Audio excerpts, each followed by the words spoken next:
हाँ, तो देखिए अर्जुन ने शोक से संतप्त होकर के भगवान कृष्ण को बोला कि हम युद्ध नहीं करेंगे। फिर उसके बाद क्या हुआ, संजय ने कहा, संजय उवाच एवं मुक्त्वा अर्जुनः संख्ये रथोपस्थ उपाविशत् विसृज्य सशरम चापम शोक संविघ्न मानस।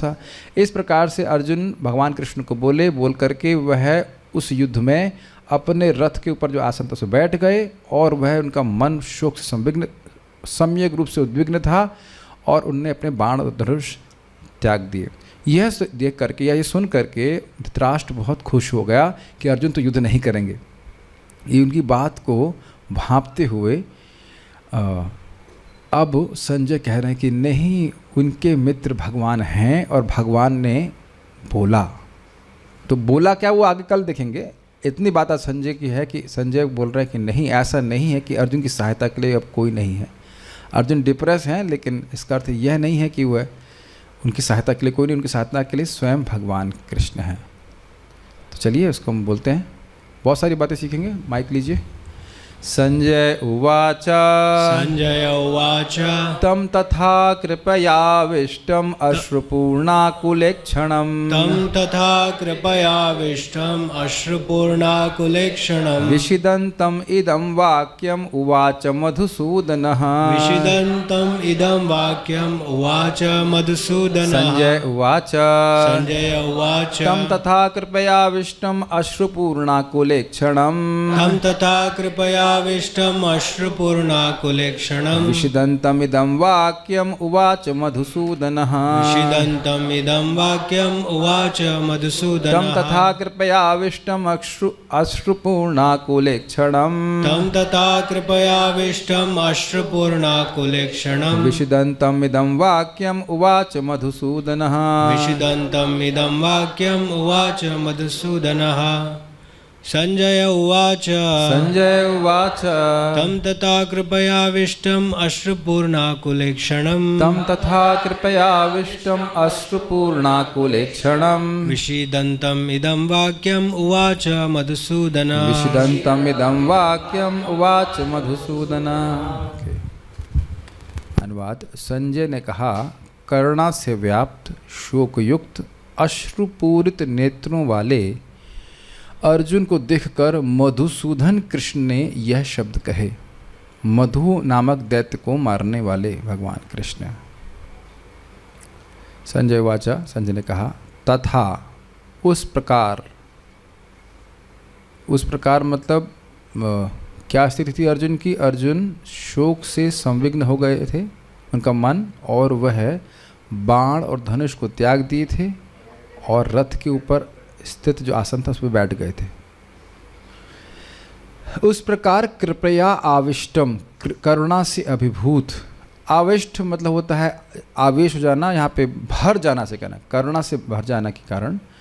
अश्रुपूर्ण आकुल ईक्षणम, अश्रुपूर्ण मतलब आँखों से आंसुओं से भरे हुए, आकुल मतलब व्याकुल, और ईक्षण मतलब देखना, तो नेत्र, यानी कि अश्रुओं से भरे हुए व्याकुल नेत्रों वाले, आंसुओं से पूर्ण तथा व्याकुल नेत्र वाले।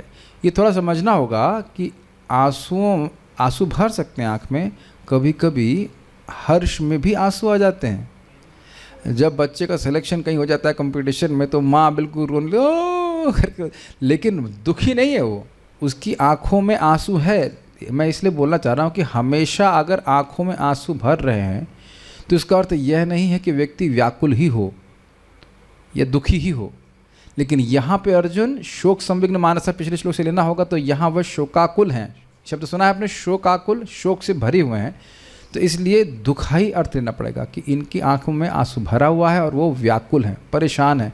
व्याकुलता इसलिए है क्योंकि वो समझ नहीं पा रहे कि मैं क्या करूं। इसी ना हेल्पलेस सिचुएशन, वो जानते हैं कि इस युद्ध को वो करना नहीं चाह रहे हैं, एटलीस्ट वो मानते हैं कि ये युद्ध इनको करना नहीं चाहिए, ये अधर्म का युद्ध है, इससे दुर्गति होगी, लेकिन इस काइंड ऑफ हेल्पलेस कि युद्ध करना ही पड़ेगा। या उनको ये भी समझ में नहीं आ रहा है कि मुझे करना क्या चाहिए, छोड़ देना चाहिए, ये युद्ध करना चाहिए, या इस युद्ध में तो हमें कोई लाभ नहीं दिख रहा है, इत्यादि।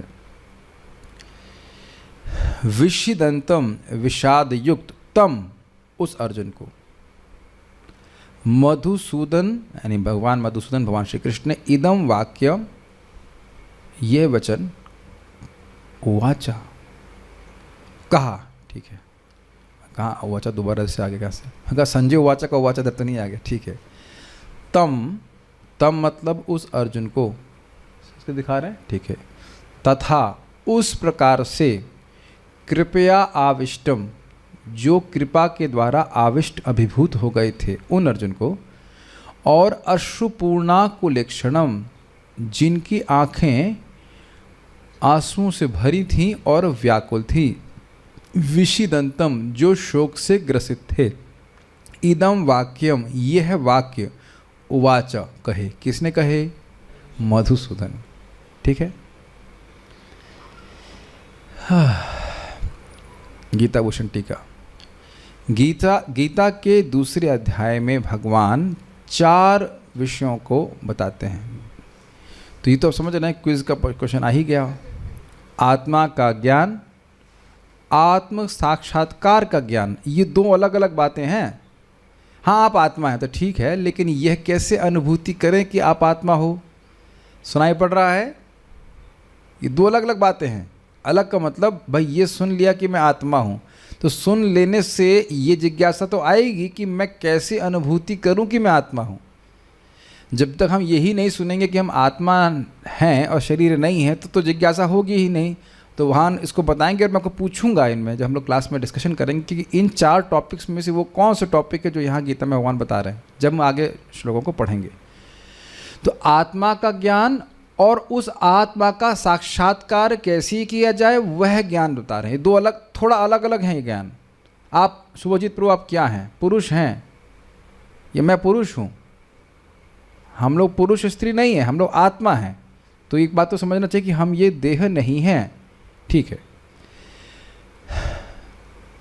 लेकिन उस आत्मा की अनुभूति जो देह के परे है उसको कैसे प्राप्त किया जाए ये ज्ञान होना चाहिए। तो ये दूसरा ज्ञान हो गया कि नहीं?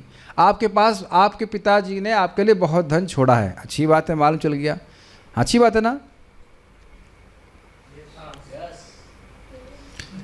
तो मालूम चल जाने से हो मिल जाएगा, जेब में आ जाएगा पैसा? नहीं, तो फिर कुछ तरीका भी पता होना चाहिए जिसके आपको धन प्राप्त हो।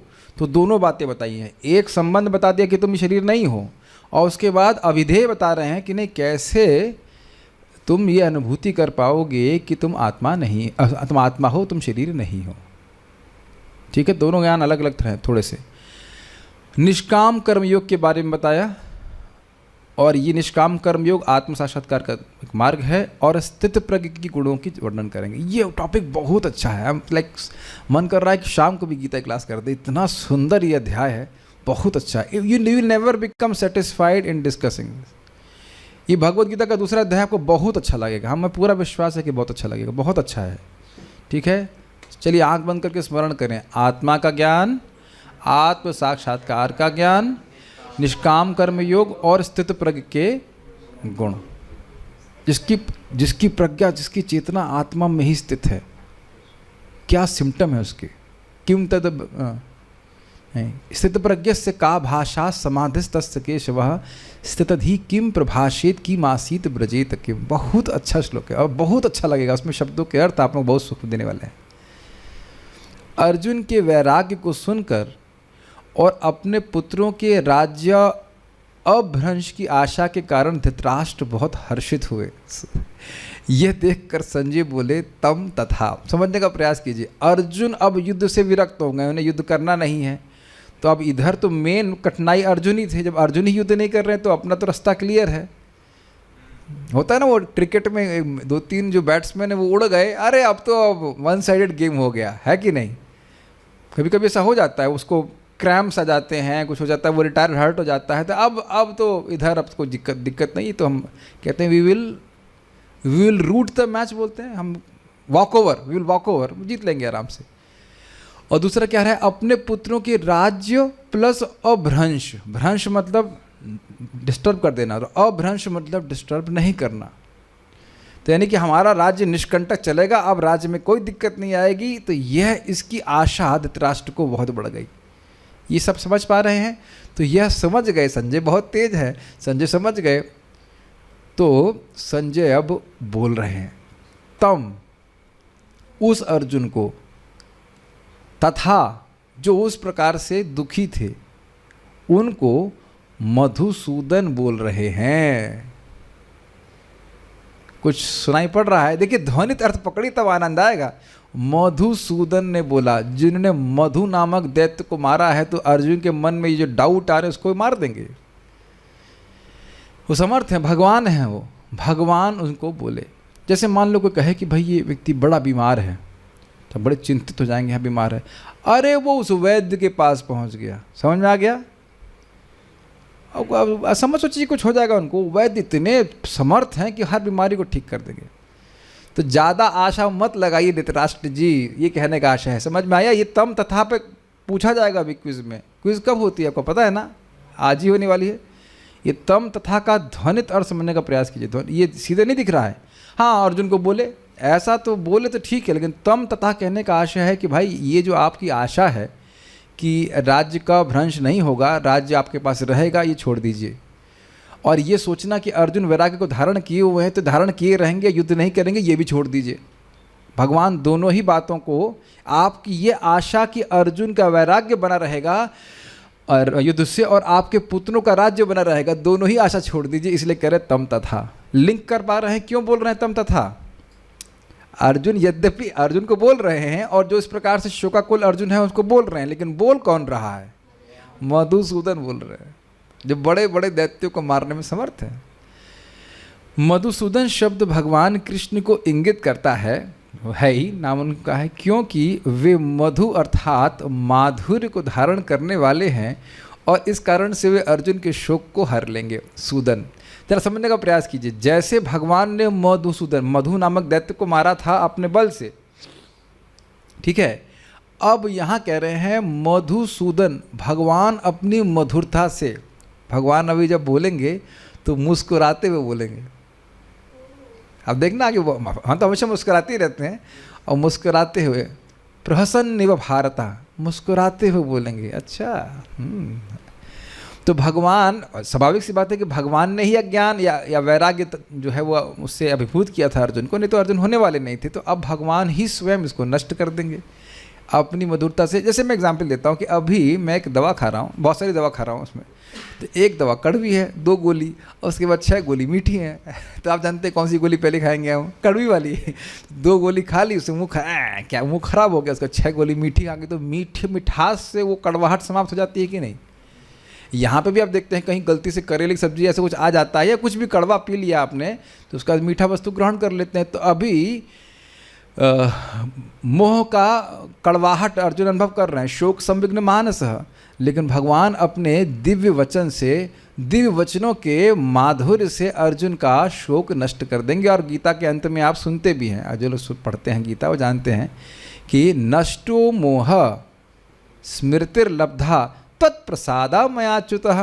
हे अच्युत, जो कभी च्युत नहीं होते अपने भक्तों पे कृपा करने से, आपके कृपा से मेरा मोह नष्ट हो गया है। नष्टो मोह स्मृतिर्लब्धा, और मुझे स्मृति हो गई है कि मैं आपका हूँ, मुझे आपके अनुसार कार्य करना, इसलिए कहते हैं करिष्ये वचनम तव।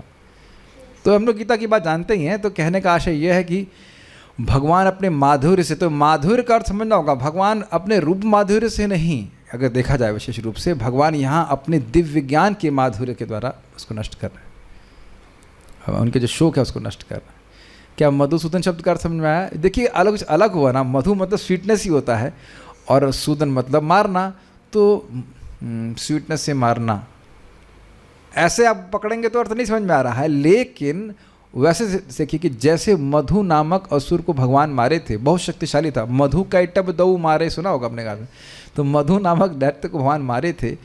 उसी वहाँ पे मारने के अर्थ में लिया गया कि मधुसूदन, मधु को मारे थे। तो यहाँ पे भगवान अपने माधुर्य के द्वारा, भगवान अपने माधुर्य के द्वारा अर्जुन के शोक को हर लेंगे, नष्ट कर देंगे।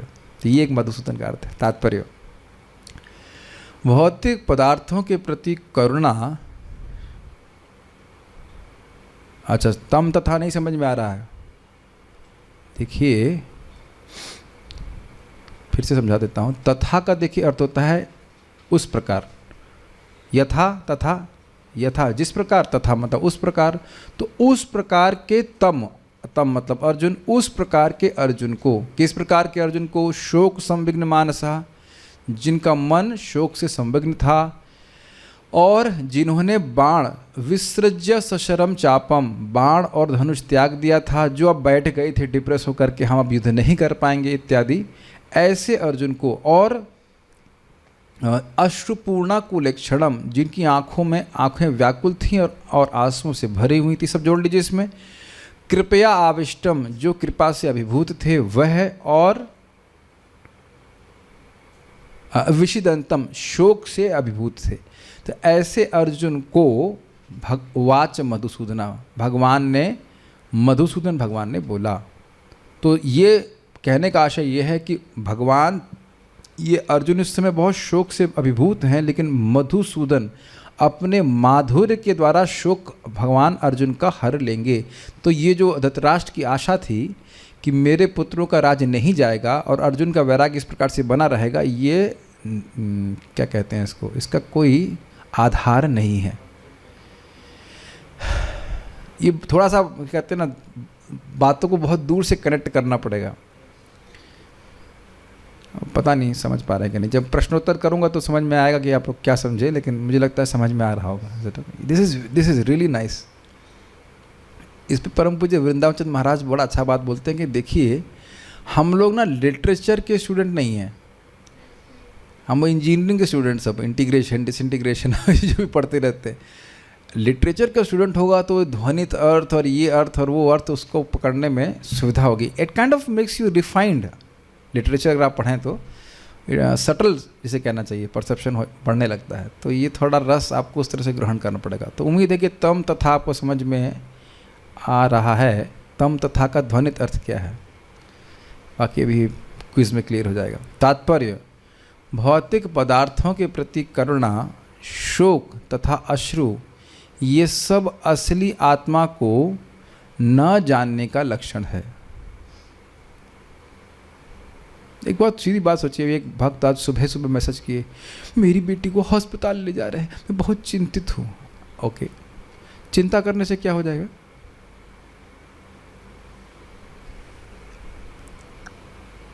क्या हो जाएगा चिंता करने से? जो कार्य करना है वो करना है, लेकिन रोने से क्या हो जाएगा? क्या होता है? चिंता करने से केवल चिंता बढ़ती है,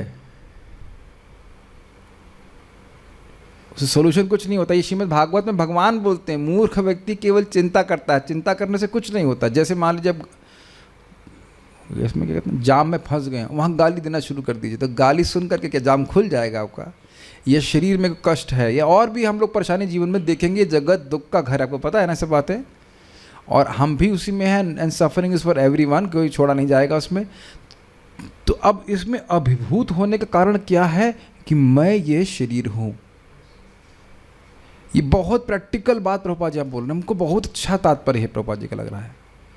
भौतिक पदार्थों के प्रति करुणा, शोक तथा अश्रु, ये सब असली आत्मा को न जानने का लक्षण है। तो यानी कि जो व्यक्ति आत्मा को नहीं जान रहा है, उसके पास कितना हो धन हो, वह इस भौतिक करुणा, भौतिक शोक और आंसुओं से बच नहीं सकता, वो रोता रहेगा। अरे हम तो खत्म हो गए। जब तुम खत्म हो गए तो ये कैसे बोल रहे हो कि तुम खत्म हो गए? कुत्ता कहीं का, मान लीजिए कोई बोल दे, तो अब आदमी सोचता रहेगा इसने हमको मान ही नहीं दे रहा है, सम्मान हमको इस, ये नहीं बोलेगा इस शरीर को, मुझको कुत्ता कह दिया उसने। आपको कुत्ता कहा? किसको कहा? शरीर को कुत्ता कहा जा सकता है, कुत्ते जैसे तो नहीं दिखाई पड़ रहा है। तो अब देखो, एक सिंपल सी आप देखो, एक पॉइंट को अप्लाई कीजिए। अगर हम एक छटांग भर भी शोक करना है कि हमारा असम्मान हुआ है, तो हम वाकई गधे हैं। उसने कुत्ता नहीं बोला, उसको गधा बोलना चाहिए। तो हम वाकई गधे हैं। आज मुझे स्मरण आ रहा था भगवान बुद्ध की बात, उन्हें कोई गाली दे रहा था तो आराम से खड़े थे कोई शांति से, तो कहे कि अरे गाली दे रहा है आपको टेंशन नहीं हो रही? कह रहा है दे रहा है लेकिन मैं ले नहीं रहा हूँ। Amazing is it not? मान लो कोई कुत्ता बोल दे तो हम, अगर हम कुत्ते हैं तो कोई दिक्कत है? नहीं है। और नहीं है तो क्या दिक्कत है? और मान लीजिए वो आपको पहचान नहीं पा रहा है कि कुत्ते है कि नहीं है जो भी है, तो पहचान तो वो नहीं पा रहा, तो क्या हम भी अपने को पहचान लिए? हम भी तो नहीं पहचान पा रहे अपने आप को कि हम आत्मा है। ये टोटल अज्ञान है कि नहीं? मान लो कोई हमारे चेहरे पे थूक भी दे तो ये चेहरा भी तो हमारा नहीं है।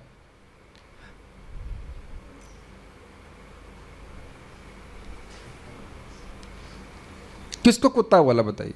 पृथ्वी को, जल को, वायु को, अग्नि को, आकाश को।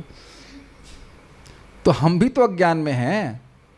वो तो चलो है अज्ञान में, जो बोल रहा है हमारी महिमा नहीं समझ रहा है कि हम बाल के अग्रभाग के 10,000 व्यवस्था के बराबर है। कितने बड़ी व्यवस्था है हमारी हैसियत है, लेकिन हम भी तो अज्ञान में रो रहे हैं। तो इसलिए ये बहुत पहली लाइन ही बहुत इंपॉर्टेंट समझ पा रहे हैं। जब तक हम ये नहीं समझेंगे कि हम शरीर नहीं हैं, सिद्धांत में समझ नहीं लेंगे, रोते ही रहेंगे, ये हो गया ये हो गया। एक भक्त बोले मेरे को, क्या बोले, पता नहीं कब तक मेरा भक्ति का जीवन है। हमने कहा कितना, क्या क्या कहा आपने? भक्ति का जीवन कब तक है? बताइए क्या उत्तर है? अनंत समय तक है। ये एक बात अगर हम लोग को दिमाग में घुस जाए, हमारे पूरा जीवन ही चेंज हो जाएगा। यदि हम शाश्वत जीवन की ओर देखने लग जाएं तो इस जगत की जो सो कॉल्ड डुअलिटीज हैं उस पर उतना ध्यान नहीं देंगे। यहाँ टाइम बर्बाद करने के लिए हम हैं। We are in an atmosphere which is going to change. Got it? We are in an atmosphere which is going to change. हम एक वातावरण में हैं। सुनाई पड़ रहा मैं क्या कह रहा हूँ? हम देश में नहीं हैं, हम परिवार के नहीं हैं। सुनाई और समझ पा रहे हैं? आप बंगाली नहीं हो, मैं यहाँ नॉर्थ इंडियन नहीं हूँ, आप लोग माता जी प्रभु जी कुछ भी नहीं है। We are in an atmosphere. हम एक ऐसे वातावरण में हैं, एक पार्टिकल को पास करा जा रहा है। फिजिक्स पढ़ी हो अगर आपने थोड़ी बहुत, पार्टिकल फिजिक्स है कि नहीं? वी आर एक स्पिरिचुअल पार्टिकल जिसको कुछ समय के लिए, बहुत थोड़े समय के लिए किसी वातावरण में, किसी परिवेश में रखा जा रहा है। अब उसके बाद कर्मानुसार फिर वह दूसरे शरीर में चला जाएगा। कभी सोचे इस तरह से? आज सब बहुत अच्छे रियलाइजेशंस मन में आ रहे थे। I am just a particle, is it not? कितना हम लोग चिंता में रहते हैं, ये उपाधियों की वजह से परेशान रहते हैं। समझ गए? मैं उपाधि मतलब जो एकदम पास में लगी हुई है, मैं ये शरीर हूँ। देखिए हमारे बहुत सारे भक्त जो ग्रेजुएशन करने के लिए बहुत उत्साहित हैं। नहीं आप ही को नहीं बोल रहा, बहुत सारे लोग हैं, उनकी माँ भी बोल रही है, ये उसके परिवार बोल रहा है, सब वाले सब बोल रहे हैं। किसको मिलेगा ग्रेजुएशन?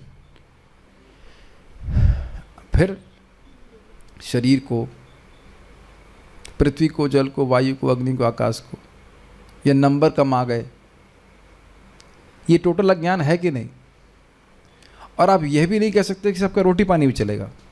बहुत सारे लोग ग्रेजुएट होकर के बिना नौकरी के घूम रहे हैं। सो इसी हम देखिए अपना बहुमूल्य समय कितना व्यर्थ कर रहे हैं। बस वो स्मरण रख लें अगर हम लोग कि we are a particle crossing an atmosphere. ये मेरी बात आप लोग समझ पा रहे हैं? जैसे एक धूम्रकेतु समझते हैं आप, जिसमें रोशनी रहती है, तो आत्मा से साम्यता बैठा लीजिए, वो बड़ी तीव्रता से जा रहा है, एक जगह टिकता नहीं है, वो ऐसे घूमता हुआ जा रहा है। ऐसे ही आत्मा शरीर से शरीर परिवर्तन करती जाती है। कॉमेट कॉमेट कॉमेट सुना होगा आपने, पुच्छल तारा जिसे कहा जाता है।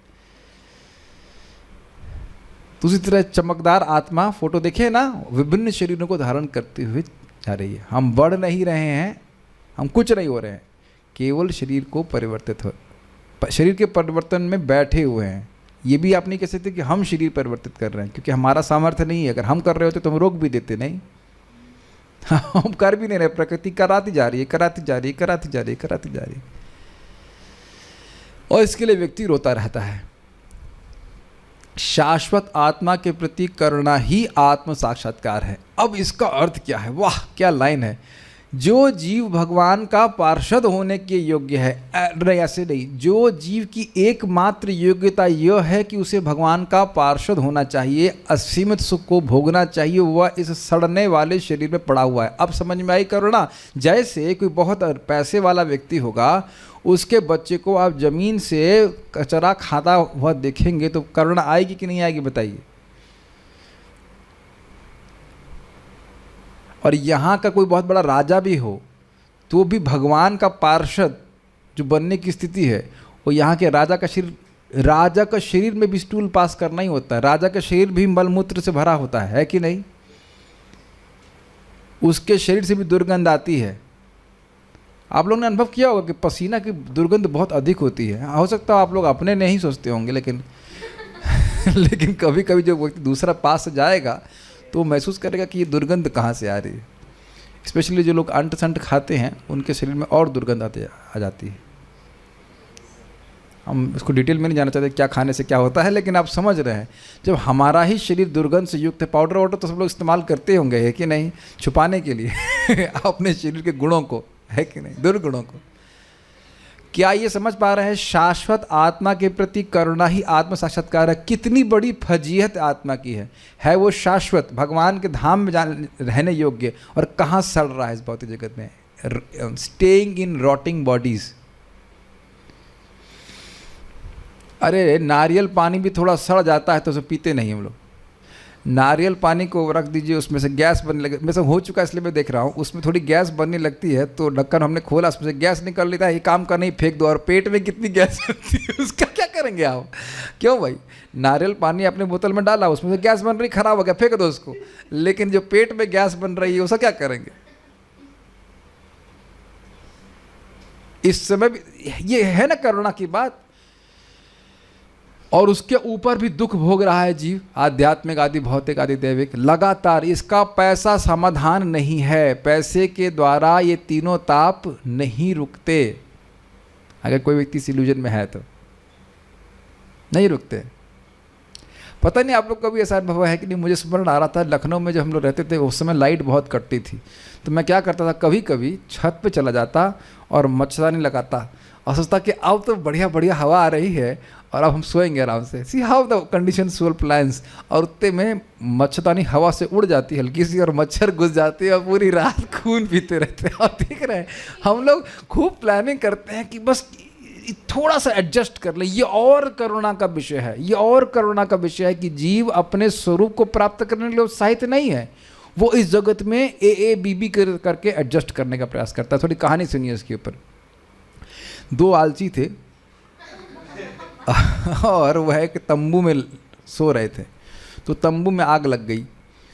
तो उसने बोला कि एक व्यक्ति बोला, क्या बोला था, आग लग गई है, MABB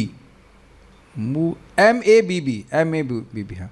तो एक व्यक्ति ने बोला BB बैक बर्निंग, हिला नहीं, कह रहा है मेरी पीठ जल रही है। तो दूसरा वाला बोला, वो भी आंखें खोला नहीं, कह रहा है MA मूव असाइड, मतलब पलट जाओ तो पीठ नहीं जलेगी, इधर का फ्रंट वाला भाग जलेगा। समझ में आ गया? नहीं समझा? तो यही हमारी स्थिति है कि हम हर तरह से एडजस्ट करने का प्रयास करते हैं कि इतना बुरा जगत हो ना है। यही माया का प्रभाव है। तो इसलिए उसके प्रति व्यक्ति उस प्रकार की करुणा ही आत्म साक्षात्कार है। Who is the person who I am suppose to show mercy? सुनाई पड़ा?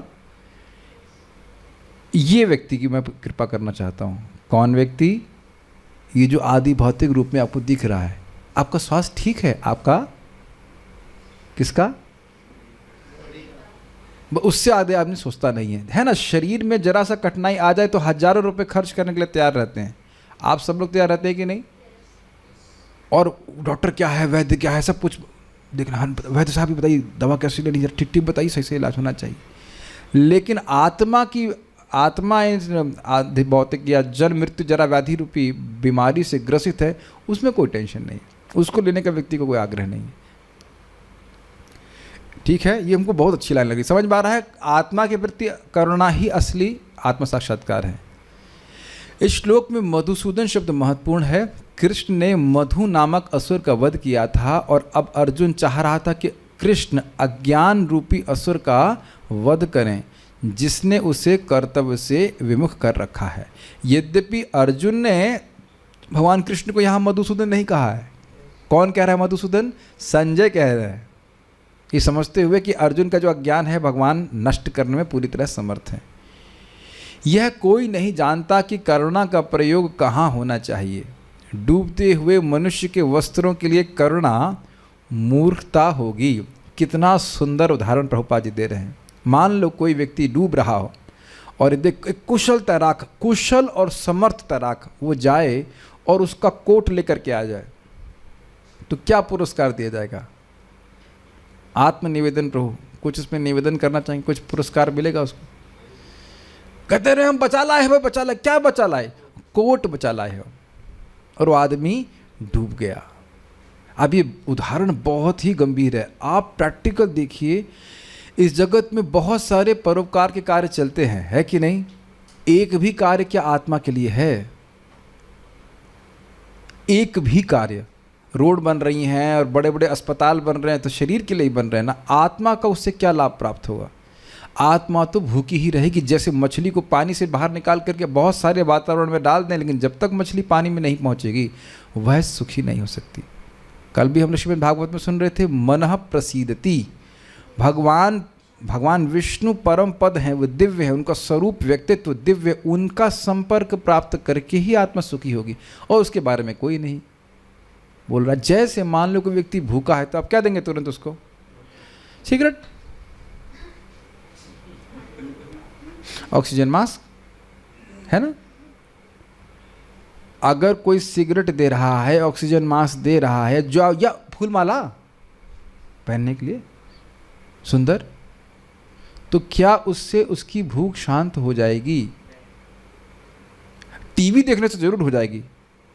यूट्यूब शॉर्ट्स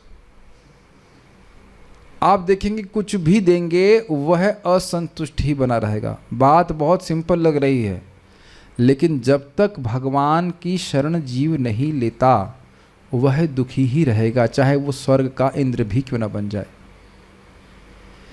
यानी कि स्वर्ग का इंद्र भी करुणा का ऑब्जेक्ट क्या विषय है। और ये बात और आश्चर्य की समझिएगा, बड़ी रुचिकर बात है। जहाँ तक मुझे स्मरण आ रहा है, छांदोग्य उपनिषद में ये ग्रेडेशन दिया गया है कि देखिए जो पृथ्वी का सुख है उससे 100 गुना अधिक, ये कोई 1000 गुना से लिखा हुआ है स्वर्ग में। तो स्वर्ग वाले हम लोग को देखते हैं भौतिक दृष्टि से, ओहो ये लोग क्या भोगों में पड़े हुए हैं। ठीक है, स्वर्ग से भी ऊपर और जाएंगे तो वो 1000 गुना सुखद हो गया। तो 1000 या 100 जो भी हो, मात्रा हमको याद नहीं है, तो वो ऊपर वाले स्वर्ग वालों को देखते हैं, कहते हैं क्या ये लोग भोग में पड़े हुए हैं, दुख में पड़े हुए हैं। फिर ऐसे करते जाते हैं तो उच्चतर लोक के लोग नीचे के लोगों को देख के यही बोलते हैं कि उनको करुणा होती है, लेकिन ब्रह्मलोक के लोगों को भी वैकुंठ निवासी देखते हैं, कहते हैं क्या ये लोग पड़े हुए हैं। और आप लोग शायद पता है कि नहीं, भगवान हम पढ़ चुके हैं प्रथम स्कंद भागवत में कि भगवान ने जगत की सृष्टि करी, गर्भोदकशय विष्णु के रूप में वह ब्रह्मांड में प्रवेश किए एक क्षण के लिए, and he was not interested and he left. तो भगवान का ये जो एक क्षण है ये पूरी सृष्टि है। ब्रह्मा जी की परम आयु बोरिंग है, उतने में ही भगवान पूरी सृष्टि सब कुछ हो जाती है। सही बताऊं, क्या अपनी भौतिक आसक्तियों पे मैं थोड़ा कठोर शब्द यूज करूंगा, थूकने का मन नहीं करता कि हम किन निम्न निकृष्ट भौतिक आसक्तियों में पड़े हुए हैं, छूने के लिए सूंघने के लिए इसी में पड़े हुए हैं। और कहाँ हम शाश्वत जीवन में देखिए। एक और बहुत प्रैक्टिकल एप्लीकेशन है कि सही में जो वाकई शाश्वत जीवन और अपने आप को आत्मा के रूप में देख रहा है वो झगड़ा करना बंद कर देगा। मैं अपनी बात कर रहा हूँ कि मैं मूर्ख हूँ, मुझे पता है हो सकता है क्लास के बाद मैं कुछ एक दोनों से बहस भी कर लूँ। It's a pure sheer waste of time. We are wasting a time like anything अगर हम फालतू की बात करते हैं। आज एक भक्त ने इसी बारे में पूछा था, देखिए कि मेरे मित्र हैं और वो मुझसे भक्ति के बारे में नहीं बात करना चाहते हैं, यदि भी कुछ कुछ भक्त हैं वो, लेकिन भगवत गीता भागवत नहीं बोलना चाहते, तो क्या मुझे उनसे बात करनी चाहिए? नहीं तो उनका भक्ति के प्रति भावना गलत हो जाएगी। तो उनकी भावना तो गलत है ही और आपकी भावना भी गलत हो जाएगी। चाचा अपना बचा, समझे? चाचा अपने को बचाओ अपने को बचाओ पहले। उनका जो भावना होगी सो भावना होगी, हम अपने को बचाए। तो वही समय आप क्यों नहीं भागवतम और भगवद्गीता सुनने के लिए लगाते हैं? क्यों उनसे बात करना है? आत्मा के प्रति करुणा हमको दिखानी पड़ेगी। An ultimate compassion is to deliver one self. हमें अपने को करुणा करनी पड़ेगी। भजन कर रहे हैं, आपका लाभ हो रहा है, खूब भजन कर रहे हैं, ब्रेकफास्ट सुबह से रात भर जप नहीं किया ना, तो भूख लग रही होगी ना, तो बच्चों को उठते ही दूध की बोतल पिला देनी चाहिए, तुरंत माला लेकर के, हरे कृष्ण कृष्ण कृष्ण हरे हरे, हरे राम राम राम हरे। 16 माला आपने पी लिया तब आपका कंटेनर भर गया, now the kid is happy. Make sense? बच्चों समझ में आ रहा है सबको? जी हाँ, इट इज एक्सट्रीमली इंपॉर्टेंट। और आप प्रैक्टिकल देखेंगे कि इधर कोई चिंता नहीं होती। देखिए बुरा नहीं मानेंगे, मतलब ये भी इस क्लास में है भी नहीं, एक भक्त के भाई बहुत बीमार पड़ गए, ठीक है, और बहुत परिश्रम कर उनको बचा लिया, उनको बचा लिया। किसको बचा लिया गया? किसको बचाया? किसको बचाया? शरीर को बचा लिया। लेकिन क्या उतना ही आग्रह उस व्यक्ति का बचने में है और लोगों को बचाने में है आत्मा की दृष्टि से जितना कि उनका शरीर बचाने में था? मेरी बात समझ में? अस्पताल में भर्ती किया, हजारों लाखों रुपए, जो भी हजारों रुपए तो खर्च हो ही होंगे, और वो व्यक्ति भी चिंता कर रहा है मैं बचूंगा, मुझे बचना है, मुझे बचना है। तभी तो अस्पताल की सुइयां सहन कर रहा है ना। ड्रिप जो भी होता है, ड्रिप लगाने में तो बहुत दर्द होता होगा, या और भी बहुत सारी चीज़ें कर रहा होगा। मेरी बात आप समझ रहे हैं? व्यक्ति को ड्रेस बचाने का आग्रह है और अन्यों का भी उस ड्रेस को, शरीर को बचाने का बहुत आग्रह है, लेकिन जो व्यक्ति इस ड्रेस को पहना है उसको बचाने का कोई आग्रह नहीं। अरे अब ये प्रभु जी नौकरी करके आते हैं, थोड़ा थक गए हैं, अब जब नहीं भी किया एक दिन तो कौन सी बड़ी बात है। What is answer? क्या मैं गलत बोल रहा हूं या सब देखा जाता है? आत्मा की कंपैशन नहीं है ना? या फिर घर वाले कहेंगे सुबह उठने की जरूरत नहीं है, तुम जप मत करो। हम तुमको ये नहीं बोलते हैं कि हम तुमको मृत्यु से नहीं बचा पाएंगे, हम तुमको मुक्ति नहीं दे पाएंगे स्वामी, ये नहीं बताते। जब मत करो, कोई दिक्कत नहीं, अभी तुम्हारी उम्र नहीं आई है जब करने की। ये नहीं बता रहे हैं कि मृत्यु की उम्र कभी भी आएगी। कौन सी उम्र मृत्यु आती है? कभी भी आती है, मर ही रहे हैं। हमको ये पॉइंट बहुत अच्छा लग रहा है, आप मेरी बात समझ पा रहे हैं? आत्मा के लिए इतना खर्चा करने के लिए बिल्कुल तैयार नहीं है, और शरीर के लिए खूब खर्चा करने के लिए तैयार है। और एक बात हमारे कंपनी सेक्रेटरी वाले प्रभु जी बताएंगे, इकोनॉमिक्स का प्रश्न है। बेटा ये बताओ कि मरने के बाद, मृत्यु के बाद हमारे शरीर की वैल्यू, डिप्रिसिएशन कितनी तेज़ी से होता है? ज़रा बताइए, कितनी वैल्यू रहती है? और अच्छा प्रश्न है, बताइए। कोई लोग बीकॉम किए हों तो माइक को बताइए। हम थोड़ा सा कॉमर्स में कमज़ोर हैं, बताइए। कुछ नहीं, कुछ नहीं। क्या ज़बरदस्त डेप्रिसिएशन है ना। अभी आप देखिए, शरीर छोड़ने से पहले व्यक्ति लाखों रुपए खर्च करने तैयार है, और जैसे शरीर छूट गया तो कोई वैल्यू नहीं, फूंक दो इसको, फूंक दो। अमेजिंग नहीं? यानी कि शरीर की अपने आप में कोई वैल्यू नहीं, जो वैल्यू थी वो आत्मा की वजह से थी, और आत्मा के लिए कुछ किया नहीं व्यक्ति ने, तो ये तो बेवकूफ़ी हुई कि नहीं? अरे एक, अब मैं और बोलूँगा तो बड़ा कठोर चलेगा, लेकिन हम बोल ही दे रहे हैं, आत्मा के रूप में आप उसको ग्रहण कीजिएगा। देखिए शरीर की आवश्यकता क्या है? आहार, निद्रा, भय और मैथुन। इसको पूरा करने के लिए व्यक्ति कितना उद्विग्न है, कितना पेमेंट करने के लिए तैयार है। हमारा मन तो थोड़ा ब्रह्मचारी क्लास में बोलने का बोलना हो रहा है। सुन लीजिए, हम इसे बोल रहे हैं, मैथुन में कितना सुख मिलता है, मिलता जो भी मिलता हो, लेकिन उसके लिए पेमेंट कितना करने के लिए व्यक्ति तैयार है। हर तरह से पुरुष को नौकरी करनी पड़ती है, काम करना पड़ता है, स्त्री को संतान को जन्म देना पड़ता है। संतान को जन्म देने में क्या कोई शरीर में एनर्जी नहीं जाती है? और समाज भी बोल रहा है भाई संतान उत्पन्न कर लो, ये कर लो, बस यही परम पुरुषार्थ प्रदान करने वाला है। ऐसे तो बोलते हैं। उनसे पूछो क्यों कर लें भाई? तब देख रहे हैं आत्मा का साक्षात्कार का क्या संबंध है इससे? भाई जिसको करनी हो करो, नहीं करना मत करो, हमें उससे मतलब नहीं है। लेकिन आप ये देख रहे हैं कि आत्मा की नीड के बारे में कोई नहीं बोल रहा है। कोई बोल रहा है माता पिता, तुम जब क्यों नहीं करते हो? तुम्हारा लड़का जब क्यों नहीं करता? कैसा लड़का तुमने जन्म दे दिया है कि भजन नहीं कर रहा है? उसके नंबर 90% आ रहे हैं कि नहीं यार, इस पर ध्यान दे रहे हैं। है ना बेवकूफ़ी? और कलयुग में तो ये और सारे वातावरण फैलेगा, तो जो मूर्ख व्यक्ति है वो ऐसे मूर्खों की बात सुन करके और मूर्ख बन जाएगा, केवल कोट पैंट को प्रेस करता रहेगा। हमारा लीवर खराब हो रहा है, आपका दिमाग भी खराब हो रहा है कि सब बोल रहा है कि मेरा लीवर, मैं नहीं बोलते कि नहीं, मेरे लीवर में कठिनाई है, मेरे इसमें पेट में गड़बड़ा आ रहा है, कुछ आ रहा है, लेकिन तुम्हारा दिमाग, ये नहीं बोलते कि तुम्हारा दिमाग भी खराब है, मेरा दिमाग भी खराब है।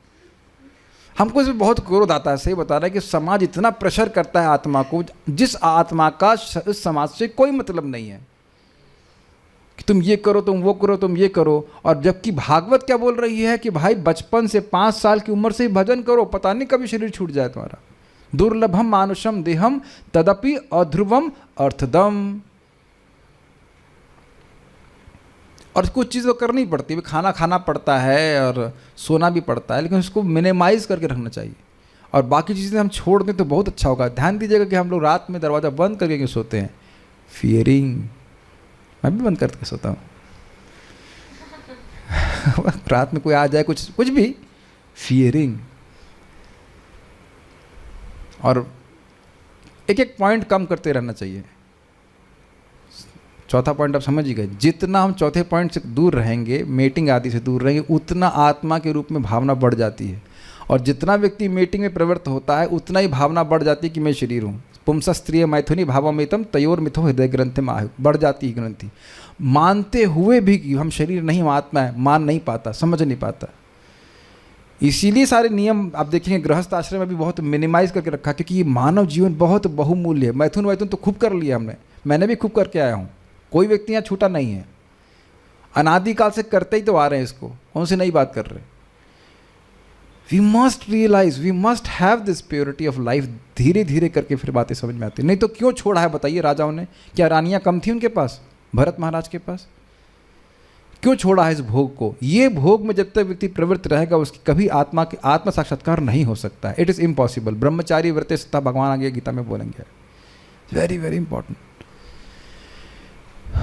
डूबते हुए मनुष्य के वस्त्रों के लिए करुणा मूर्खता होगी। रो रहे हैं लोग शरीर के नाश के लिए, जो नाव डूबनी ही है उसके लिए रोने का क्या आवश्यकता है?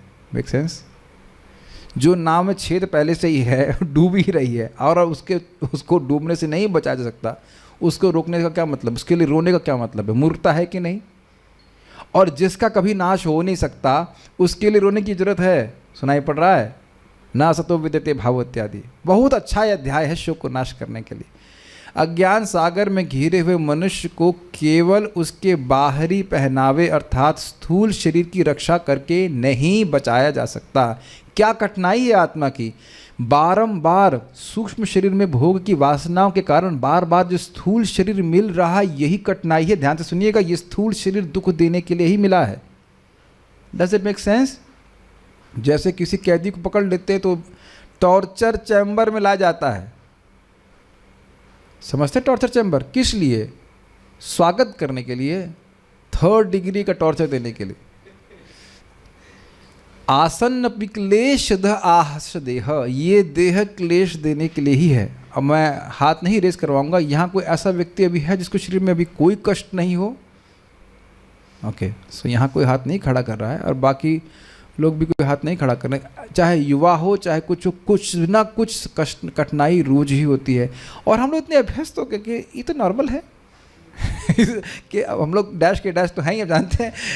असीमित सुख भोगना चाहिए जिसको निरंतर, वो कह रहा है इस ओके, इज इट ना, थोड़ा बहुत सर दर्द तो चलता ही है बगल वाले को भी तो है मैं तो अपने का आपको इसी प्रकार से सांत्वना दे लेता हूँ कि भाई हमारे तो इतना कष्ट आ रहा, वो उस वाले को शायद आ रहा तुमको, उसको अधिक कष्ट था, तुमको इतना कष्ट नहीं है। आप लोग ऐसा करते हो कभी?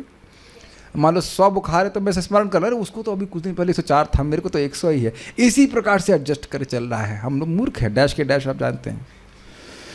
जो इसे नहीं जानता और बाहरी पहनावे के लिए शोक करता है, वह शूद्र कहलाता है, अर्थात वह वृथा ही शोक करता है।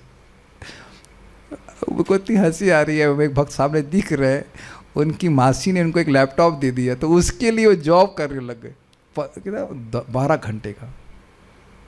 तो उसने समझाया, तब तो उन्हें खैर वो बुद्धि आ गई, वो छोड़ दिए।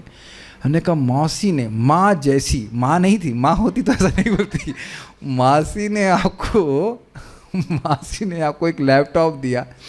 लैपटॉप से जिंदा तो नहीं रह रहे आप लोग, तो उसके लिए इतने ऑब्लाइज्ड होगा कि नौकरी करी मासी ने। और ये जो भगवान ने शरीर दिया है जिससे भगवान की प्राप्ति हो जाती है, उधर कोई ऑब्लिगेशन नहीं होना चाहिए। देखिए, जब तक गीता नहीं सुनेंगे, सोचेंगे नहीं तो सोचना चालू कर देंगे तो व्यक्ति कोई नहीं कार्य करेगा इस तरह का। और ज़रूरत भी नहीं है पैसे की। लेकिन ध्यान दीजिएगा, जो मूर्ख व्यक्ति है उसकी चेतना भी दूषित है। बार बार बात को समझिए। मैं अपने आँखों के सामने भक्तों का डिसअपीयरेंस डे देखता हूँ, मुझे बहुत दुख लगता है किसी बेवकूफ़ की बात सुनेंगे तो उसके पास यही है बल बल बल बल बोलने के लिए।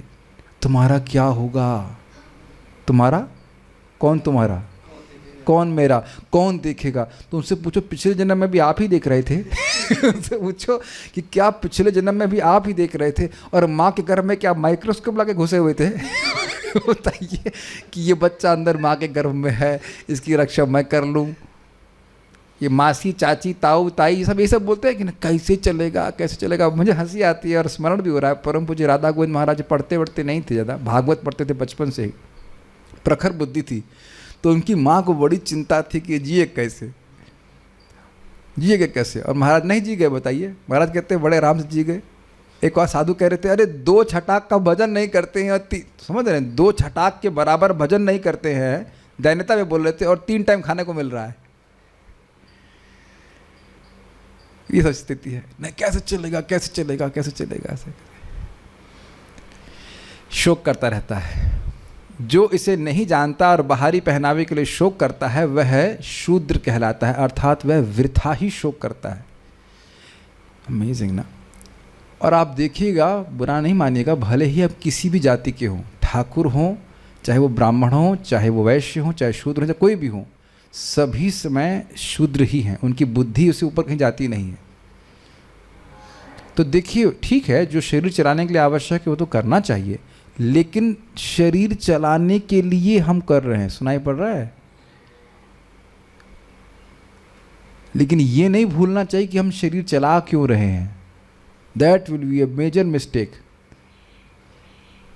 नॉट विल बी, ये मिस्टेक हो ही रही है। शरीर चलाने के लिए कर रहे हैं, लेकिन शरीर क्यों चला रहे हैं यह कोई प्रश्न नहीं कर रहा है, और मानव जीवन को व्यर्थ करता जा रहा है। अर्जुन तो क्षत्रिय था, अतः उसने उससे ऐसे आचरण की आशा न थी, मतलब उनकी ट्रेनिंग थी। वह 20 साल रह चुके हैं, सुनाई पड़ रहा है, 20 साल वह गुरुकुल में रह चुके हैं। 20 साल प्योर लाइफ, स्पिरिचुअल लाइफ, 20 साल वो बिता चुके हैं, और अभी भी ऐसा नहीं कि उसके बाद उन्हें कुछ पता नहीं है धर्म के बारे में। ऐसे क्षत्रिय से, इस प्रकार से आत्मा से अनभिज्ञ होकर देह के नाश के लिए शोक करना, इसकी उम्मीद नहीं की जाती। ये समझने का प्रयास कीजिए, ये बात दिमाग में जल्दी घुसती नहीं। एक भक्त हैं, वाकई पता नहीं अब भक्ति कर रहे कि नहीं कर रहे, 16 साल तक 16 माला करते रहे। और एक बार ऐसा हुआ कि उनकी परिवार नाव से बोट से नदी क्रॉस कर रहा था, और बोट कैप्साइज्ड, पलट गई, पूरा परिवार मर गया, और वो बचे, और उन्होंने भक्ति छोड़ दी।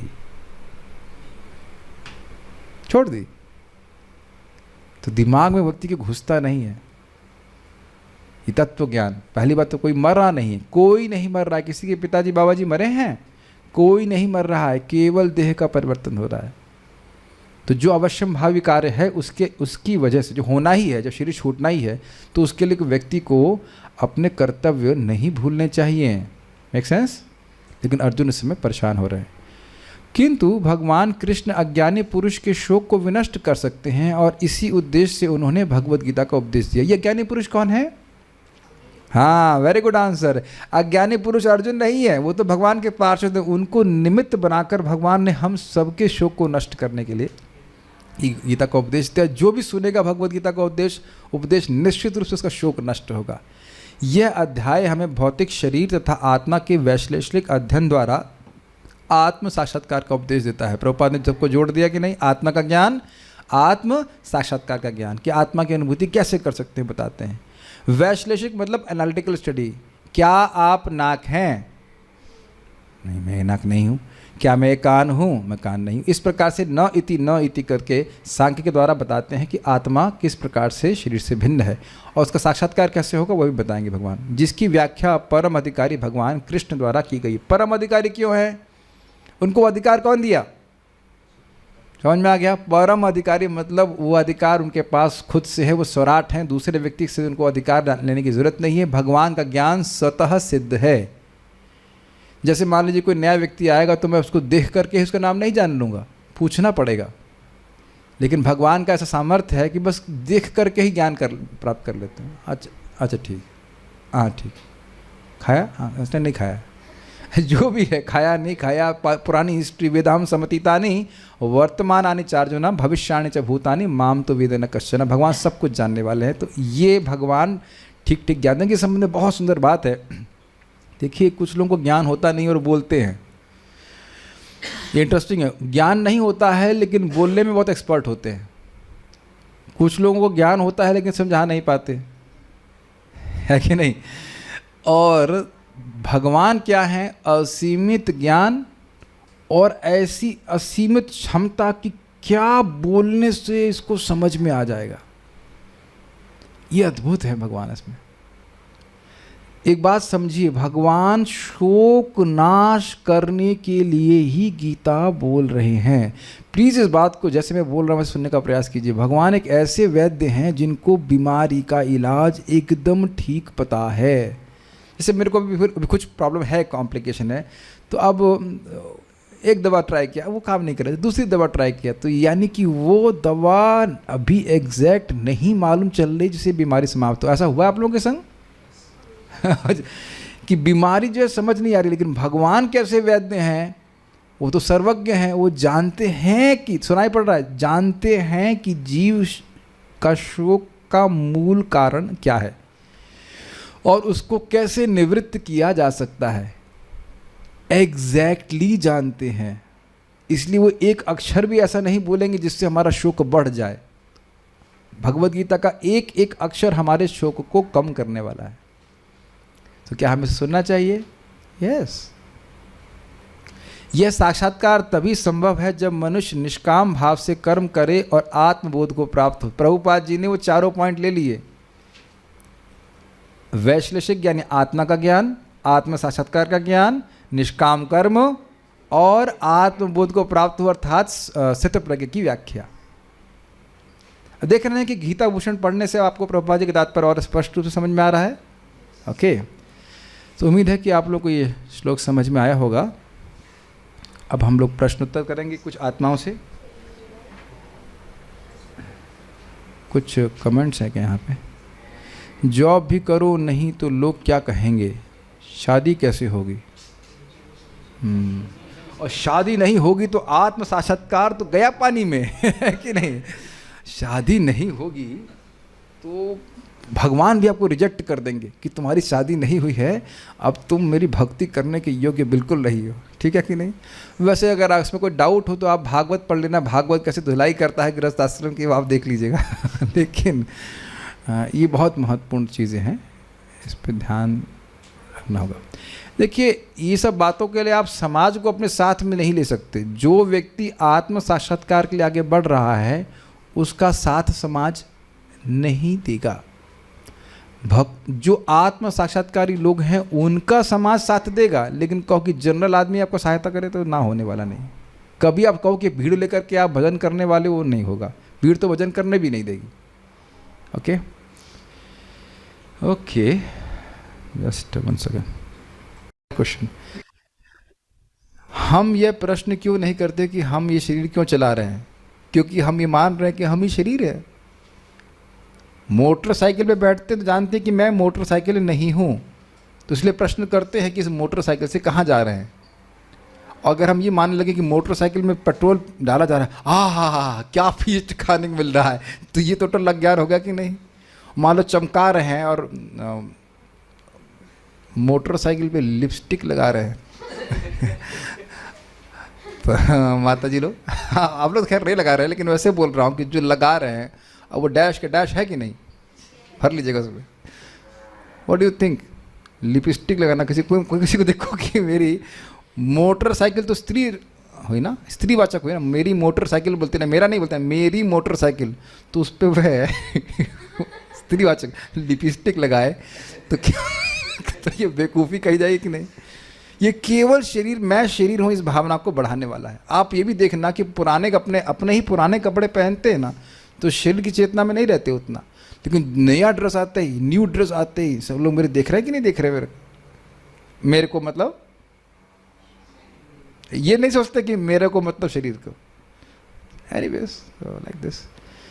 जिस प्रकार का लाइफस्टाइल व्यक्ति जी रहा है वो इसी भावना को प्रेरित करता रहता है कि मैं शरीर हूँ। पूरा वातावरण हमारी तरफ यही प्रेरित कर रहा है कि तुम शरीर हो। They have to do it, otherwise you are not going to gratify your senses.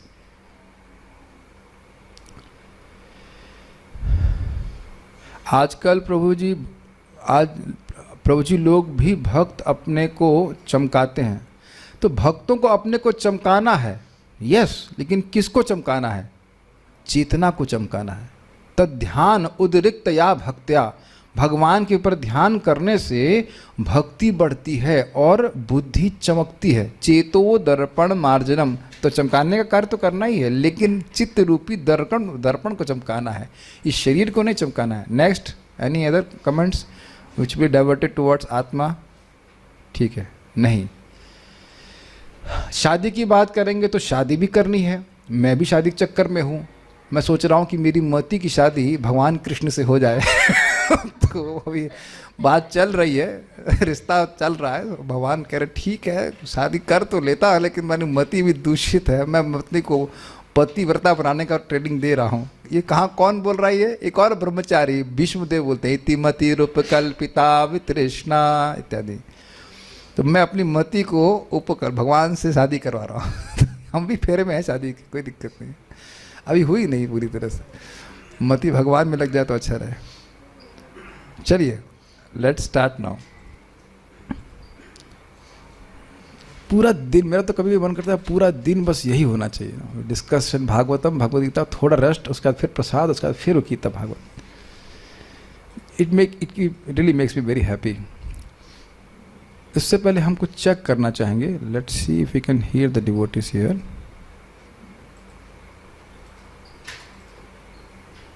Okay, yes, Ranjana Mataji, we will like to hear Hare Krishna from you. One second, just say Hare Krishna to us. हरे कृष्णा प्रभु जी। हाँ, सुनाई पड़ रहा है, good.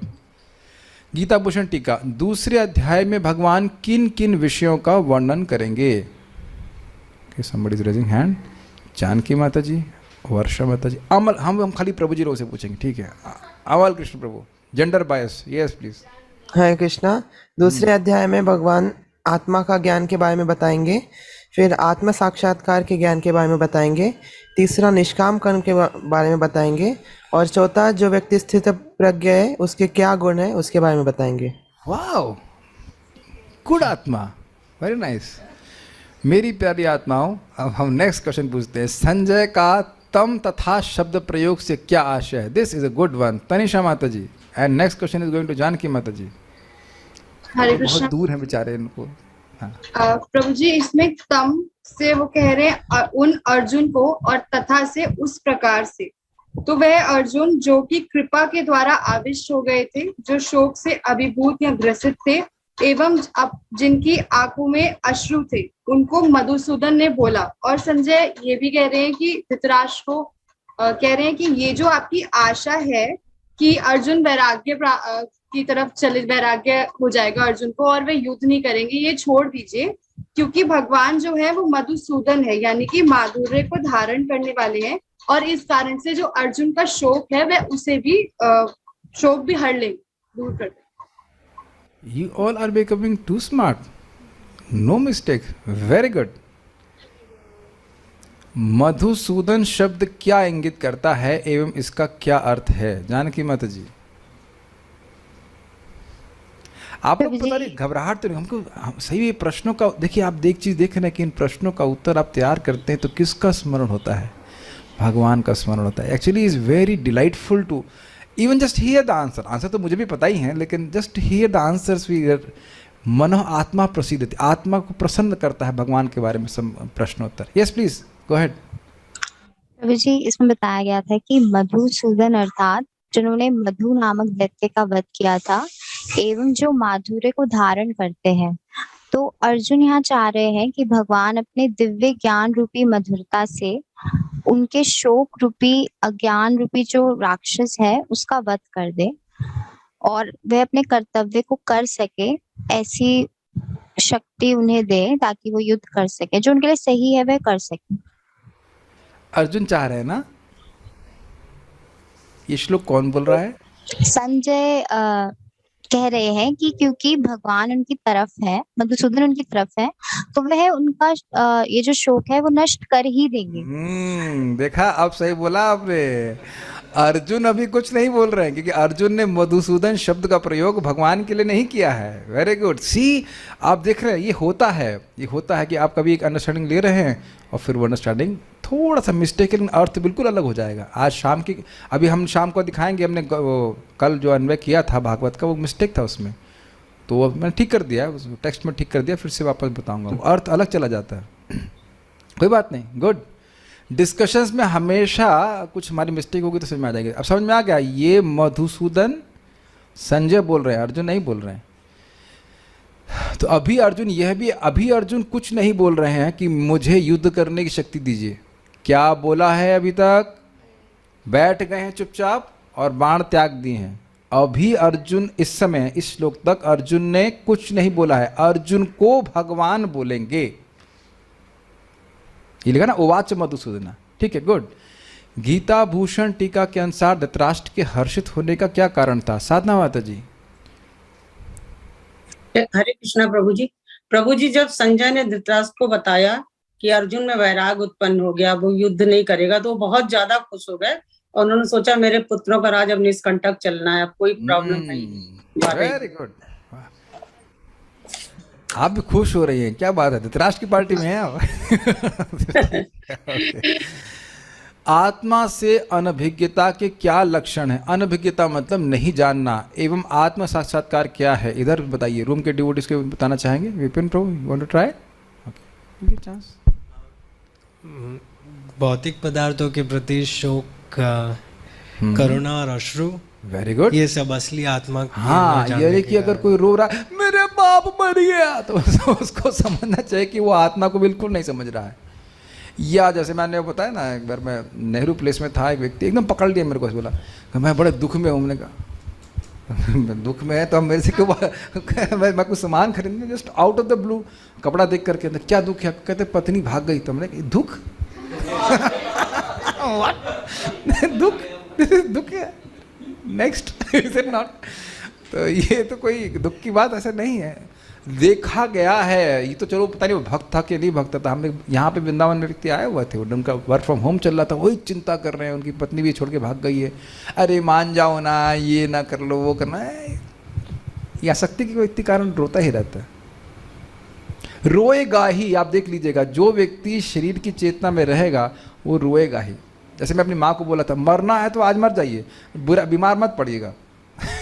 मजाक में बोला था कि मरना, कल मरना हो तो आज मर सकते हैं, कोई दिक्कत नहीं है। भगवान के पास आप जाओगी, वृंदावन में जाती हो, डबल दीक्षा हो गई है, शुद्ध भक्त का आश्रय प्राप्त है, जब कर रही हो मर जाओ, कोई दिक्कत नहीं है, लेकिन बीमार नहीं पड़ना। मैं क्या करता था, जब तक आप हो स्वस्थ रहो, मर सकती है लेकिन बीमार नहीं पड़ना, खींचना मत। आप शायद भक्त लोग भी, हम लोग प्रार्थना करते होंगे, भगवान खींचना मत, खींचना मतलब जो है अपने पास ले जाइए, खींचने वाला काम नहीं हुआ। हाँ, अब लोगों को अजीब सा लग रहा होगा हम क्या बात कर रहे हैं, but nobody dies, is it not? Nobody dies, कोई नहीं मरता। आपको लगता है मैं मरने वाला हूँ? फॉर योर इन्फॉर्मेशन में कभी मरने वाला नहीं हूँ, ठीक है कि नहीं?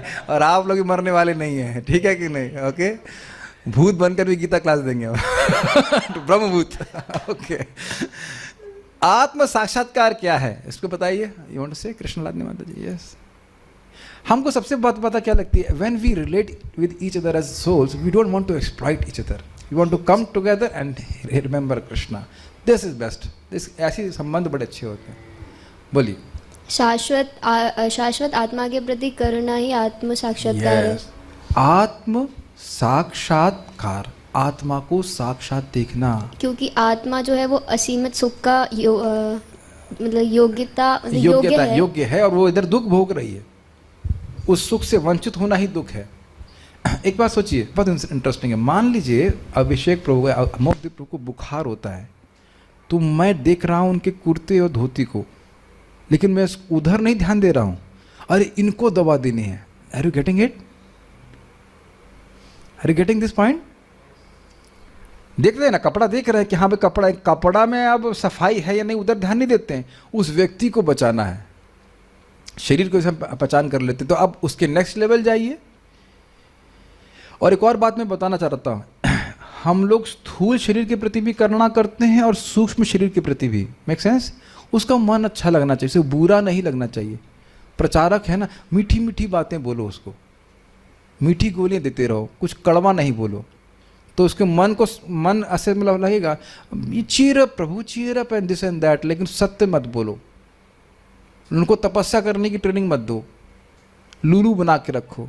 तो यह भी आत्मा के प्रति साक्षात्कार नहीं, आत्म साक्षात्कार नहीं। आप देख लीजिए भगवान कैसे बोलते हैं, तपो दिव्यम पुत्रकायेन सत्वम शुद्धि तस्मात् ब्रह्म सौख्यम तो न। राजा है पूरे विश्व के ऋषभदेव, और लड़के उनके 100 लड़के उनको बोल रहे हैं कि ये शरीर से तुम तपस्या करो, दिव्य तपस्या करो। ये नहीं बोल रहे कि मौज करो या ऐशो आराम की जिंदगी, जबकि वो स्वयं भगवान है, लेकिन फिर भी उस प्रकार का उपदेश दे रहे हैं। Are you able to follow this? आप मेरी बात समझ रहे हैं? जैसे डॉक्टर जब वो इंजेक्शन लगाता है तो जानता है कि इसको दर्द हो रहा है, लेकिन इसके लिए कल्याण के लिए है। ये नहीं कहेगा तुम ऐसे फूकने के लिए नहीं आता है।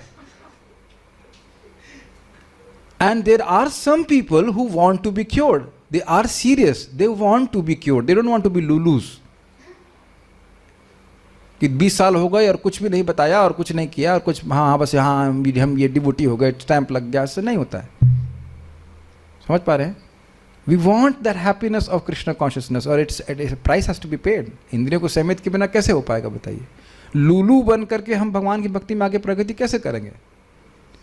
बिना देखो इंद्रिय संयम तो करना ही पड़ेगा। इंद्रिय संयम किए बिना प्रेम नहीं मिलेगा, पेमेंट करनी ही पड़ेगी। अब जितना जल्दी करना शुरू कर दें उतना अच्छा, चॉइस हमारी। फाइन। मैं एक और बात पे कहना चाहता हूं कि जब कोई वैद्य आपको इलाज देता है ना, तो शुरुआत में हम बड़े विरुद्ध हो जाते हैं। हम ठीक होना चाहते हैं लेकिन हम उसके नियम नहीं पालन करना चाहते हैं। आपने देखा है? और क्रोध भी आता है, इतना नियम क्यों बता रहा है ये मत खाओ, वो मत खाओ, ये मत खाओ, वो मत खाओ। नहीं, लेकिन जब हमको धीरे धीरे अपनी स्थिति का जायज़ा हम ले लेते हैं कि भाई ये स्थिति हमारी बड़ी खतरनाक है, तब आप समझते हो कि नहीं, वैद्य तो हमारे भले के लिए कह रहा था। Make sense? चलिए, तो ये सब आत्म साक्षात्कार लक्षण है कि आत्मा को समझे तो व्यक्ति उस प्रकार से कार्य करेगा। प्रस्तुत श्लोक में मधुसूदन शब्द क्यों महत्वपूर्ण है, इसका तो उत्तर हो गया अभी ना। मधुसूदन शब्द मनुष्य को, प्रभुपाद के तात्पर्य से अर्थ है कि जैसे भगवान, बताइए, मैं समझ नहीं पा रहा हूँ मैं क्या उसका उत्तर है। प्राण रूपा माता ji has raise her hand. Yes please, क्या अर्थ है? प्रभुपाद जी के तात्पर्य के हिसाब से क्लियर कीजिए। आओ अनम्यूट कीजिए। हाँ बोलिए। प्रभु जी, हाँ बोलिए।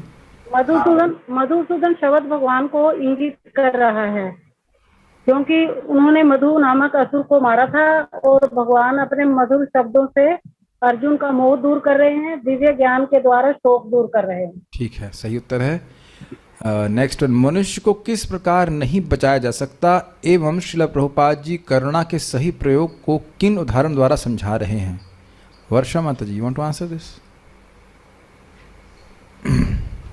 प्रभु जी, भौतिक शरीर के प्रति करुणा करके मनुष्य को नहीं बचाया जा सकता। और प्रश्न, एक बार आप प्रश्न वापस बोलते हैं कि प्रभु एवं श्रील प्रभुपाद जी करुणा के सही प्रयोग को किन उदाहरण द्वारा समझा रहे हैं? अच्छा, सो प्रभु जी वो बहुत सुंदर एग्जाम्पल देते हैं। वो कहते हैं कि जिस प्रकार हम डूबते हुए मनुष्य को वस्त्रों को बचा के ये नहीं कह सकते कि हमने उसे बचा लिया, मूर्खता होगी। उसी प्रकार अज्ञान, क्या बचा कर? एक व्यक्ति, एक डूबते हुए व्यक्ति के वस्त्र को बचा के हम ये नहीं कह सकते कि हमने बहुत अच्छा काम कर दिया। उसी प्रकार अज्ञान सागर में जो आत्मा डूब रही है, उसके शरीर को बचा के हम नहीं कह सकते कि ये बहुत अच्छा काम है, ये भी मूर्खता होगी। मान लो, विनोद के लिए बोल रहा, मान लो व्यक्ति कोई डूब रहा, उसके ऊपर टोपी थी, ठीक है आप वहां तैर के गए, उसको दिया डूबा और टोपी लेके डूब जा नीचे, टोपी लेकर के आ गए, तो ये तो मूर्खता ही कही जाएगी ना। ठीक है, ठीक है, टोपी बचा ली हमने। ठीक है, कौन शूद्र कहलाता है एवं ऐसे शूद्र का क्या लक्षण है? बहुत अच्छी बात है, बहुत उस पर लोग झगड़ा कर रहे हैं। हमारी जाति को शूद्र कह रहे हो, ये शूद्र, कौन शूद्र है? रूम पे कौन बोल? चलिए रूम पे डिवोटीज को चांस दूंगा। यस, अनुष्का माता जी, ये कौन शूद्र है? बहुत अच्छा बात है।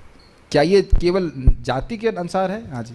शूद्र वह हर व्यक्ति है जो आत्म साक्षात के ज्ञान से रहित है। पहला बात, जो आत्म जिसके चित्त में आत्म साक्षात्कार की कोई उत्कंठा नहीं है, is basically like an animal, वह व्यक्ति शूद्र है, वृथा ही शोक करता है। ये बहुत बड़ा सिम्टम है। ये आप लोग देखिए, ये सब आप लोग थ्योरी में तो सुन रहे हैं, हमको उसमें मजा नहीं आ रहा। क्या सब लोग समर्थ हैं इस प्रकार से देखने में कि लोग व्यर्थ में शोक कर रहे हैं, डिप्रेस हुए जा रहे हैं? हमारे एक व्यक्ति थे जो उनके पास पैसे आते थे तो वो फूल जाते थे सही में, और जब पैसे कम होने लगते थे महीने के एंड में तो डिप्रेस हो जाते थे। It's like a cycle, you know. फिर पैसे आते थे फर्स्ट तारीख को तो फिर वो फूल जाते थे, मेरे से बड़ा कुछ नहीं है, उसके बाद फिर फूल जाते थे, फिर उसके बाद फिर डिप्रेस हो जाते थे। What is this? Is it वृथा ही शोक करता है। इसको मनन कर लीजिए, इतना वृथा ही शोक करता है, ये चला गया वो चला गया। और ध्यान देना चाहिए, वृथा शोक का अर्थ ये भी है कि अवृथा शोक भी होता है। भागवत से याद आ रहा है, वरम मुहूर्तम विदितम, जिस दिन उसको ये समझ में आ गया अरे माने इतना समय व्यर्थ कर दिया, तो कोई शोक है कि नहीं? शोक है, लेकिन वो वृथा शोक नहीं है। क्यों वृथा शोक नहीं? कि जिस दिन ही समझ में आ गया कि मैंने मानव जीवन का इतना समय व्यर्थ कर दिया भोग में, उस दिन से वह क्या था, घटते श्रेय से यथा ना, वह श्रेय से भगवान के नाम संकीर्तन, भगवान की भक्ति के लिए प्रयासरत हो जाएगा। तो शोक का उपयोग है, लेकिन शोक का उपयोग वृथा चीज़ों के लिए नहीं होना चाहिए कि पत्नी भाग गई या मतलब बच्चे के नंबर कम आ गए इत्यादि इत्यादि। ऐसे भौतिकता के लिए शोक करना व्यर्थ है। और एक और बात ध्यान दीजिएगा, क्यों व्यर्थ है? क्योंकि आपका कोई कंट्रोल भी नहीं है। Have you ever thought about it? Stop worrying about things you can't control. ऐसा हो जाता वैसा हो जाता है, रीफ्रेमिंग आवर पास्ट। पिक्चर जो पुरानी थी ना, पुरानी पिक्चर अच्छी लगती है हम लोग को, पुरानी पिक्चरें कुछ लोगों को पसंद आती हैं, समझ में आ रहा है? तो पुरानी पिक्चरें व्यक्ति करता था, वो काश वो मेरे संग रहती या रहता, या वो चली गई छोड़ करके, चला गया छोड़ के। इसमें पूरा समाज इसी में मर रहा है कि नहीं, मैं वहाँ पे एडमिशन मिल जाता, वहाँ नहीं हुआ, ऐसा हो गया वैसा हो गया, ऐसा खाने को नहीं मिला, वैसा खाने को नहीं मिला, इसी में शोक करता रहता है। हमें जो आज प्राप्त है वो इसलिए प्राप्त है क्योंकि हमको आज वो प्राप्त होना चाहिए था। Are you getting it?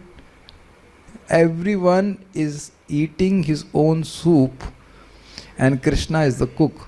लेकिन व्यक्ति रोता रहता है। कोई कहे कि हमको सम्मान नहीं मिला, तुम दियो सम्मान पहले कभी किसी को जो तुमको मिले। बताइए, हो सकता हो किसी की प्लेट छीने हो खाने का, इसलिए भूखे मरना पड़ रहा है। दूसरे को खाना दोगे कभी तुम भूखे मर सकते हो? असंभव, हो नहीं सकता ऐसा कभी। Make sense? आज वो व्यक्ति भिखारी है तो क्यों? किसी का वो है चोरी किया है, लेकिन शोक करता रहता है। समझ रहे शोक, हम जिसके योग्य वो हमको प्राप्त नहीं हो रहा है। ज्योतिष लोग बोलते हैं ना, आप प्रयास कर रहे हैं लेकिन पूरा सफलता नहीं मिल रही है। तो ये तो कोई भी शूद्र मानेगा, है कि नहीं? कोई मानेगा नहीं हम पूरी तरह तृप्त हैं।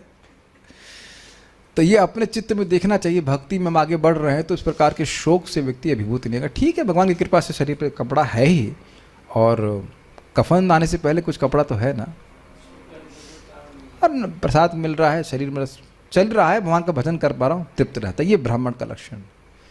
लेकिन ब्राह्मण कभी अपने तेज और ज्ञान से संतुष्ट नहीं होता है, और पढ़ना चाहता है, और समझना चाहता है, भक्ति में आगे बढ़ना चाहता है, लेकिन ये ऐसा शोक कभी नहीं करता है। ये बहुत अच्छा बात है।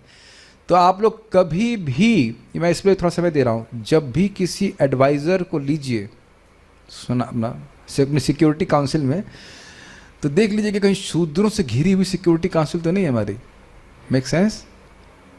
जिनसे भी हम काउंसलिंग ले रहे हैं वही शूद्र तो नहीं है। ही डज नॉट, वो केवल वो खुद शोकाकुल रहेगा और हमको भी शोक से अभिभूत कर देगा। मान लो भगवान भी रोने लगे होते तो अभी अर्जुन रो रहे हैं, भगवान कह रहे रथ ही रो रहा है, चलो मैं भी रो लेता हूँ साथ में, मैं भी रोता, हम लोग बराबर उम्र के हैं कि नहीं? अर्जुन और भगवान कृष्ण बराबर उम्र के हैं, तो अर्जुन भी रो रहे हैं ना, चलो भगवान भी कह रहे हैं आप क्या करें, इनसे युद्ध करना पड़ेगा। Krishna is not crying. Select your counselor.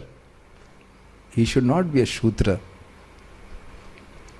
भगवान कृष्ण ने किन उद्देश्य से भगवत गीता का उपदेश दिया? इसलिए दिया कि इसकी हजारों प्रतियां छपें और खूब पैसा साधु लोग इकट्ठा करें। सिंपल होता है, इज इट नॉट?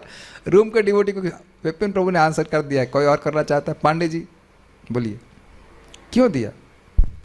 अज्ञानी पुरुष के शोक का विनाश हो चुका। यस, प्रभुपाद जी बोलते हैं कि मैंने ये किताबें पैसे कमाने के लिए नहीं छापी हैं, खुद पढ़ो और फिर दूसरों को ज्ञान दो। दूसरा अध्याय हमें क्या उपदेश देता है, एवं यह आत्म साक्षात्कार कब संभव है। संतुष्ट कृष्ण प्रभु को मैं चांस देता लेकिन गायब हो गए वो। ओके, राधा शर्मा माता जी ने कोई उत्तर नहीं दिया। Are you there? Yes please. Krishna, दूसरा अध्याय हमें क्या उपदेश देता है? हाँ, इस क्या अध्याय उपदेश से हमें भौतिक शरीर और आत्मा के जो एनालिटिकल अध्ययन द्वारा आत्म साक्षात्कार का ज्ञान मिलता है, और ये तभी संभव है जब हम निष्काम भाव से कर्म करें और आत्मबोध का ज्ञान। वैसे इस बात को यहाँ सुन लीजिए, ये बात कई बार आएगी। जब अपने कर्तव्य व्यक्ति निष्काम भाव से करता है, थोड़ा सा क्लास लंबा हो रहा, सुन लीजिए इस बात को। कोई भी आप कर्तव्य आध्यात्म कर रहे हैं, कार्य कर रहे हैं, जो भी प्रिस्क्रिप्शन है, अगर उसको निष्काम भाव से करते हैं कि इससे जो प्राप्त होने वाले फल हैं, मान लो स्वर्ग मिलता, तो मुझे वो नहीं चाहिए, सुनाई पड़ रहा है, तब आत्म साक्षात्कार का ज्ञान, आत्मज्ञान हृदय में उदित होने लगेगा। सबको समझ में आ रहा है ये बात? ये हम कई बार बोलेंगे, ध्यान से सुनिएगा। भजन भी कर रहा है, हरे कृष्ण मंत्र जप रहे हैं, तो अगर निष्काम भावना से करेगा तो आत्मज्ञान प्रकट होने लग जाएगा। Immediately it is starting. Are you hearing this? और अगर मैं भोग प्राप्ति के लिए भजन करूंगा तो फिर पहले भोग की इच्छाएं पूर्ण होंगी, उसके बाद शुद्ध होऊंगा, उसके बाद निष्काम हुए बिना आत्मज्ञान नहीं मिल सकता।